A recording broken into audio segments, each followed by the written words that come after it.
बिस्मिल्लाहिर्रहमानिर्रहीम 16.4 को सॉल्व करना है। यहाँ पे हमने दो तरह के काउंटर क्लॉकवाइज सर्कुलेशन फाउंड करना है और आउटवर्ड फ्लक्स को फाइंड करना है। पहले कुछ चीज़ें सीखते हैं ताकि आपको नज़र आ जाए। सबसे पहली चीज़ तो आपने ये सीखनी है सोल्यूशन किस तरह करेंगे। सोल्यूशन इसका इस तरह करेंगे कि जो कैपिटल एफ होता है वो P of X Y comma I के बराबर होता है plus Q of X Y और जे के बराबर होता है। तो इससे ए पी की वैल्यू आ गई, क्यू की वैल्यू आ गई। सिंपल सा जी टेक्निक है, इसमें कोई आगे दो राय नहीं है। क्यू ऑफ एक्स वाई की वैल्यू क्या आ जाएगी, ए वाई माइनस एक्स आ गई। यहाँ से तो पॉइंट क्लियर हो गया। अब सबसे पहले इस चीज़ को सीखते हैं कि ये काउंटर क्लॉकवाइज सर्कुलेशन क्या है। काउंटर मतलब सी होगा, फिर क्लॉकवाइज के लिए मैं सी यूज़ करूँगा, सर्कुलेशन के लिए भी मैं सी यूज़ करूँगा। यानी ट्रिपल सी का मतलब क्या होता है काउंटर क्लॉकवाइज। तो इंटीग्रल सी होता है ये पी डी एक्स के बराबर होता है प्लस क्यू डी वाई के बराबर होता है और इसका फार्मूला इक्वल होता है इंटीग्रल डबल आर, यानी जो ग्रीन तेवरम है in other word partial Q के नीचे क्या होगा एक्स होगा माइनस पार्शियल पी के नीचे वाई होगा और बराबर में क्या होगा डी होगा। यहाँ तक तो पॉइंट क्लियर हो गया। अब इसका आगे मतलब क्या है, आगे इसका मतलब ये होगा कि हमने क्या करना होगा, हमने ये करना होगा कि इसको विद रिस्पेक्ट टू किसके विद रिस्पेक्ट टू डेरिवेटिव लेंगे, इसका with respect to Y derivative लेंगे पार्शियल पी और वाई। एक्स की डेरिवेटिव 0 होगी, वाई की डेरिवेटिव -1 आ जाएगी। पॉइंट क्लियर होगा। फिर इसकी with respect to X derivative लेंगे, यानी पार्शियल क्यू के नीचे एक्स होगा, इसकी डेरिवेटिव तो क्या हो जाएगी 0 हो जाएगी और -1 की डेरिवेटिव माइनस एक्स की डेरिवेटिव -1 होगी। तो आपने ट्रिपल सी का जो रिज़ल्ट है उसमें पुट करना है जी।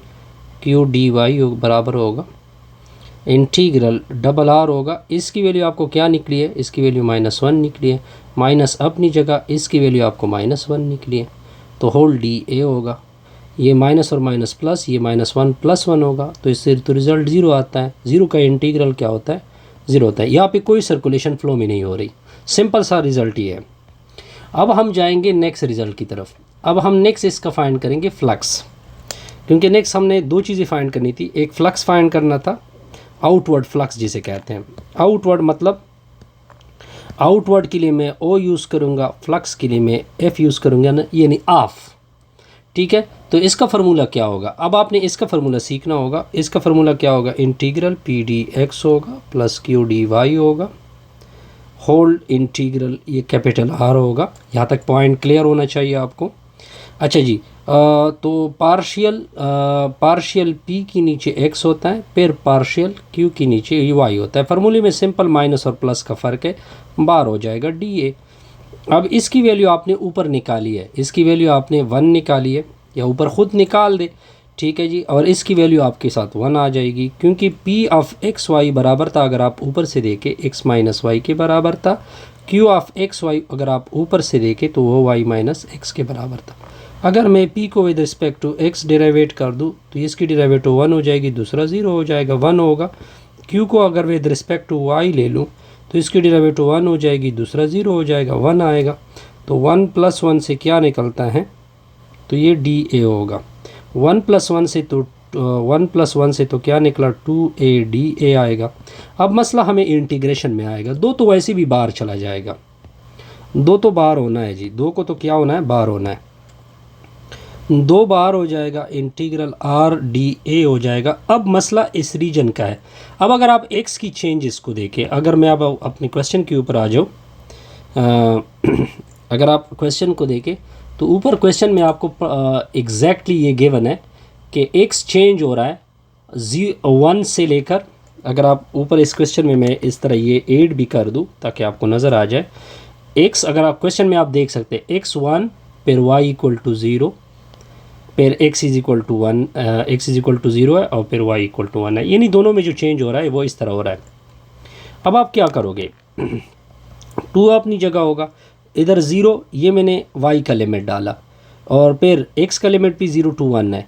ये डी ए किसके बराबर होता है, डी एक्स और डी वाई के बराबर होता है। ये भी मैं साथ साथ आपको नोट करके दे रहा हूँ कि ये डी एक्स और डी वाई के बराबर है। अब 2 तो अपनी जगह होगा, ये दोनों कैंसिल होंगे तो इंटीग्रल 0 to 1 होगा, इससे x बचा, लिमिट आपका 0 to 1 होगा, बार डी वाई हो जाएगा।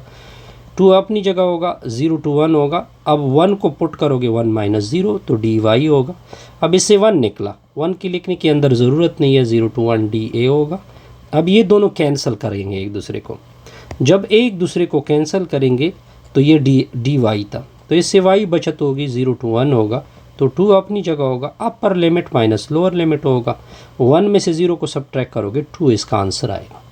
सिंपल सा ये क्वेश्चन हमने टैकल किया, कोई हमने अपनी तरफ से एक्स्ट्रा करिकुलम ऐड नहीं किया। अब आते हैं जी नेक्स्ट प्रॉब्लम की तरफ। नेक्स्ट है प्रॉब्लम नंबर 6। प्रॉब्लम नंबर 6 आपको क्या कहता है, सर f की वैल्यू आपको गिवन है x² + 4y के बराबर है, इनटू में i लिखा हुआ है, फिर प्लस लिखा हुआ है x + y² j लिखा हुआ है। अब आपको c की वैल्यू यानी जो कर्व गिवन है या r गिवन है, the square bounded by the region, the square bounded by the region, the square bounded by the region, वो कुछ रीजन को क्या करेगा, कवर करेगा। x की वैल्यू 0 है, x की वैल्यू 1 है, फिर y की वैल्यू 0 है और y की वैल्यू 1 है। सिंपल सा रिजल्ट है। अब हमने पहले c फाइंड करना है, यानी काउंटर क्लॉकवाइज सर्कुलेशन। इसका फार्मूला क्या था अगर आपको याद हो, ये तो सिंपल क्या था, ग्रीन थ्योरम था, q dy होगा, फिर डबल इंटीग्रल r होता है, ठीक है जी, पार्शियल q के नीचे x होता है माइनस पार्शियल p के नीचे y होता है, होल में क्या आएगा, dA आएगा। dA आपको पता होना चाहिए, dA बराबर होता है dx और dy के। अब देखें इसकी जगह तो dx और dy पुट होगा। अब देखिए जब अंदर dx आ गया तो बाहर लिमिट 0 to 1 हो जाएगा, बाहर dy हो गया तो अंदर लिमिट किसका हो जाएगा, क्योंकि एक और इंटीग्रल भी है ना, 0 to 1 होगा। अब आपको इसकी ज़रूरत पड़ने वाली है, ये आपको ये p की वैल्यू होती है, ये q की वैल्यू होती है। तो p को विद रिस्पेक्ट टू आपने y डेरिवेटिव लेना है, x तो 0 हो जाएगा, इसकी डेरिवेटिव 4 हो जाएगी। अब इसको with respect to x derivative लेना है जी। जब आप इसको विद रिस्पेक्ट टू x लोगे, ये तो 0 हो जाएगा, इसकी 1 हो जाएगी, तो मैं डायरेक्ट पुट करूँगा, 4 में से 1 को सब्ट्रैक्ट कर दोगे। अब आगे रिज़ल्ट देखती जाइए, तो 0 to 1 होगा, 0 to 1 होगा, 4 में से 1 सब्ट्रैक्ट होगा, 3 होगा, dx dy होगा, 3 को बाहर निकाल दो, सर निकाल दिया, 0 to 1 होगा, 0 to 1 होगा, ये dx और dy हो जाएगा। आगे कैलकुलेशन में बिल्कुल कुछ भी मुश्किल नहीं है, सिंप्लीफिकेशन की तरफ आपने जाना होगा। ये दोनों कैंसिल होंगे, x की बचत होगी क्योंकि x बचत हो गई, 0 to 1 होगा, dy होगा। Upper limit minus lower limit put करोगे, 0 to 1 होगा, 1 माइनस 0 हो जाएगा, dy होगा। 1 में से 0 को सब्ट्रैक्ट कर दोगे, 1 होगा, 1 के अंदर लिखने की ज़रूरत नहीं है जी। ये दोनों कैंसिल करेंगे तो इससे 3y आएगा, लिमिट 0 to 1 होगा, 3 अपनी जगह, 1 में से 0 सब्ट्रैक्ट होगा, रिज़ल्ट क्या आएगा, 3 आएगा। अब हमने OF ऑफ को फाइंड करना है। ऑफ मतलब आउटर फ्लक्स, ठीक है जी। आउटर फ्लक्स के फार्मूला क्या होता है, आउटर फ्लक्स के फार्मूले को मैं दोबारा रिपीट करके दे रहा हूँ जी, कि आउटर फ्लक्स का फार्मूला क्या होता है। आउटर फ्लक्स जो होता है वो इंटीग्रल CF.n और साथ में ds होता है, ये बेसिकली बराबर होता है इंटीग्रल r, पार्शियल p के नीचे x होता है प्लस पार्शियल q के नीचे y होता है, और बराबर में क्या होता है, dA होता है।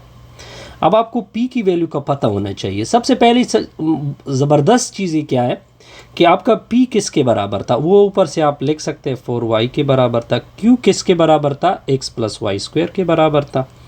अगर मैं इसको with respect to x derivate ले लूँ तो ये 2x हो जाएगा। अगर मैं q को with respect to y derivative ले लूँ तो ये 2y हो जाएगा। यहाँ तक तो कोई मुश्किल नहीं, कोई कन्फ्यूजन नहीं, क्योंकि यहाँ तक तो आपको बड़ा सिंपल सा रिज़ल्ट नज़र आएगा, ठीक है जी। अच्छा जी, आगे देखेंगे इसके रिज़ल्ट के ऊपर। अब x की वैल्यू 1 0 है और फिर x की वैल्यू 1 है, फिर y की वैल्यू 1 0 है, y की वैल्यू दूसरी 1 है। अब आपने जस्ट इस फार्मूले में क्या करना है, OF यानी आउटर फ्लक्स का फार्मूला, तो CF.dn और ds होगा, ये 0 to 1 होगा, इधर dA की जगह dx होगा, ये dy होगा। ये अंदर लिमिट x का आएगा, वो क्योंकि अंदर दोनों एक ही है तो आपको कोई यानी समझदारी की ज़रूरत कोई नहीं। अब क्या होगा, पार्शियल p के नीचे x, इसकी जगह 2x पुट होगा, दूसरी की जगह 2y पुट होगा, ठीक है जी। यहाँ तक तो पॉइंट क्लियर होगा, बिल्कुल सर क्लियर। अब आपने क्या करना है, इसको एज इट इज़ लेके चलना है, 0 to 1 होगा, अगर मैं मार्कर चेंज करूँगा तो बेहतर होगा। अब इसको with respect to X derivate करोगे, यानी 0 to 1 होगा 2x dx आएगा, फिर 0 to 1 होगा, इसको भी डेरिवेट कर इंटीग्रेट करना है ना, तो dx के विद रिस्पेक्ट, बाहर आपका हो जाएगा dy। अब इंटीग्रल क्या होगा, 0 to 1 होगा, 2x का इंटीग्रल क्या होता है, 2 तो कैंसिल होते हैं ना, x स्क्वायर आ जाता है, 0 to 1 होता है, 2i को बाहर कर दोगे, ये दोनों कैंसिल होंगे तो x आएगा, इंटीग्रल 0 to 1 होगा, होल आपका dy आएगा। यहाँ तक तो पॉइंट बड़ा सिंपल आ रहा है हमें। तो क्या होगा सर, 0 to 1 होगा, अपर लिमिट पुट करोगे माइनस लोअर लिमिट पुट करोगे, 2y अपनी जगह होगा, upper limit minus lower limit, whole dy आएगा। 0 to 1 होगा, इससे सर 1 आ जाएगा, दूसरे से 2y आ जाएगा, होल dy होगा। अब आगे कैलकुलेशन को देखते जाइए। अब इसका अलग से इंटीग्रल होगा 1 dy होगा, और दूसरा 2 तो बाहर हो जाएगा, 0 to 1 होगा, y dy आएगा। ये दोनों कैंसिल करेंगे, y आएगा, 0 to 1 आएगा, 2 अपनी जगह, इसका इंटीग्रल होता है y स्क्वायर के नीचे 2, 0 to 1 होगा, 2 कैंसिल होगा, अपर लिमिट पुट होगा, फिर माइनस लोअर लिमिट पुट होगा, फिर y स्क्वायर है, 0 to 1 है, अब 1 में से 0 सब्ट्रैक्ट होगा, 1 होगा। अब देखते जाइए, पहले 1 का स्क्वायर हो जाएगा, फिर माइनस, फिर 0 का स्क्वायर होगा, अब ये आ जाएगा 1, दूसरा हो जाएगा 1, ये वैसे भी 0 हो रहा है, तो रिज़ल्ट आपका 2 बनने वाला है। आसान से रिज़ल्ट है, कोई कन्फ्यूजन नहीं आने वाली है जी। बस ये आपके प्रैक्टिस प्रॉब्लम है, बस आपने करना कुछ नहीं है, आपने सिर्फ यही चीज़ें दोहरानी है जी। अब प्रॉब्लम नंबर 7 की तरफ जाते हैं जी। f की वैल्यू आपको गिवन है, f की वैल्यू क्या गिवन है जी, y square minus X square है जी, n2 में i है, plus X square plus Y square है, n2 में j है। आगे क्या लिखा हुआ है, c आपको लिखा हुआ है द ट्राइंगुलर बाउंडेड रीजन। अब थोड़ा सा रीजन आपको डिफरेंट गिवन है, द ट्राइंगुलर या द ट्राइंगल बाउंडेड बाई, अब ट्राइंगल बाउंड कर रहा है, bounded by y equal to 0 हो रहा है, x इज इक्वल टू 3 हो रहा है, and y equal to x हो रहा है। अब थोड़ी सी डिफ़िकल्टी हमें पढ़ने वाली है, क्योंकि लिमिट थोड़े से डिफरेंट हो गए।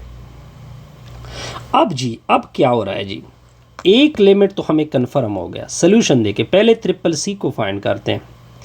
ट्रिपल सी का मतलब होता है इंटीग्रल पी डी एक्स होगा प्लस क्यू डी वाई होगा। सिंपल फार्मूला है जी, इसका डबल आर होगा, आर होगा, पार्शियल क्यू के नीचे एक्स होगा, माइनस पार्शियल पी के नीचे वाई होगा, और बार होगा डी ए।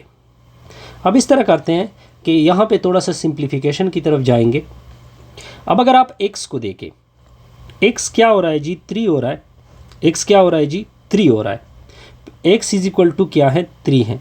अगर मैं ये y की वैल्यू इधर पुट कर दूँ x की जगह, अगर मैं y की जगह यानी y की जगह 0 पुट कर दूँ तो 0 इक्वल टू x होगा, तो x के लिमिट तो आसानी से निकल आ गए। ये तो कन्फर्म हो गया कि x के लिमिट आ गए। डी किसके बराबर होता है, dx, और dy के बराबर होता है। अंदर किसके लिमिट आएंगे, अंदर dx के लिमिट आएंगे, वो तो मैंने ऑलरेडी निकाले हैं।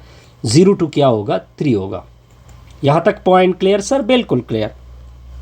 अब x के y की लिमिट क्या है, y का एक लिमिट 0 है, ठीक है जी, और दूसरा लिमिट उसने खुद ज्ञान है कि दूसरा लिमिट वो कहाँ तक जाता है, x तक जाता है।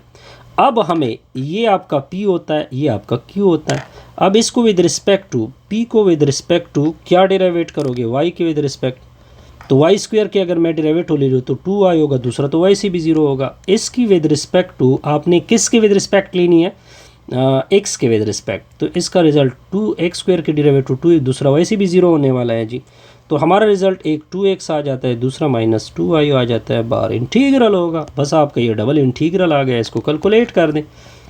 0 to x को छोड़ दें, इसका अलग से इंटीग्रल होगा, 0 to 3 होगा, 2x dx आएगा, फिर 2y तो इसके अंदर हो नहीं सकता क्योंकि dx है ना, तो 2y को मैं बाहर कर देता हूँ, 0 to 3 होगा और dx आएगा, होल आपका आएगा dy। अब 0 to x होगा, 2 को बाहर निकालोगे, x का इंटीग्रल क्या होता है, x स्क्वायर के नीचे 2, 0 to 3 होता है, ये दोनों कैंसिल करेंगे, इससे x निकला 2y, x का लिमिट होगा 0 to 3, बार हो जाएगा आपका dy। पॉइंट क्लियर, बिल्कुल सर क्लियर, कोई कन्फ्यूजन नहीं है जी। 2 को 2 के साथ कैंसिल करोगे, 0 to x होगा, पहले 3 का स्क्वायर फिर माइनस 0 का स्क्वायर, माइनस 2y अपनी जगह, पहले 3 माइनस 0 होगा, होल आपका dy आएगा। आगे क्या होगा, 0 to x होगा, इससे सर 9 निकला, इससे 3 दूने 6y निकला, होल आइव का डी वाई। अब आपने आगे इससे क्या करना है, आगे आप रिज़ल्ट को देखते जाइए, आगे आपका क्या रिज़ल्ट होने वाला है। अब आगे देखते जाइए कि आगे हम क्या करेंगे। इसमें एक हमने गलती की है, वो गलती हमने ये की है कि हमने अंदर वाले लिमिट को ये मैं गलती बता देता हूँ ताकि हमें कांस्टेंट का रिज़ल्ट, ये मैं गलती आपको यहाँ पे ठीक करा देता हूँ। यहाँ पे हमने कुछ इस तरह से करना था, ये लिमिट जो था ये बाहर कर देते हैं, इस लिमिट को अंदर करेंगे तो ये आपका डी वाई होगा, ये डी वाई होगा, फिर बेहतर होगा। ठीक है जी, क्योंकि ये लिमिट y का आ जाएगा ना, तो फिर इस तरह इसको कैलकुलेट करें, ये 0 to 3 लिमिट चलेगा और फिर इसको कैलकुलेट करें, इंशाल्लाह इससे बेस्ट और बेटर रिज़ल्ट निकलेगा। Best wishes, good luck.